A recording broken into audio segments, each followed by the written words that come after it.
Let me give you a little bit of background information about Judas.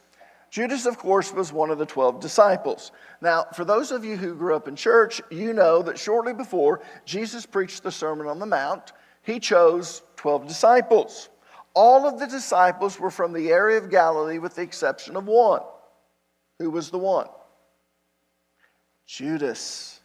Judas was from the town of Iscariot, which is near Hebron in Judea. That's why he is known as Judas Iscariot. Iscariot is a corrupted translation of Iscariot.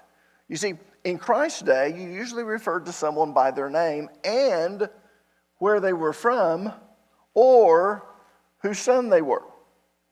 Let me give you a couple of examples to explain what I'm talking about or to illustrate what I'm saying. Mary Magdalene was Mary from the town of Magdala. Magdalene was not her last name. It was the town she was from. Simon Bar-Jonah was Simon, son of Jonah. Jonah was not his last name. It was his father's name. Bar is the Hebrew word for son. So Simon Bar-Jonah is Simon, son of Jonah. Judas Iscariot was Judas from the town of Iscariot. Now, the name Judas is a form of Judah. So he was named after the tribe he was from, which was Judah.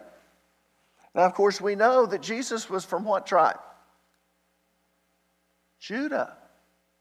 What in the world was he doing up at Nazareth? Well, that's a whole nother sermon.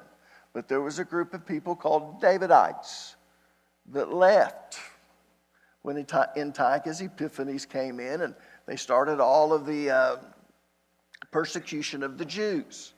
That led, of course, to a revolt, and you probably know the history. If you don't, I'll teach on that sometime. But as a result of that, a group of people from the tribe of Judah, they traveled up to Galilee. And that's why Jesus was from Galilee, even though he was from the tribe of Judah. Judas was from the tribe of Jesus.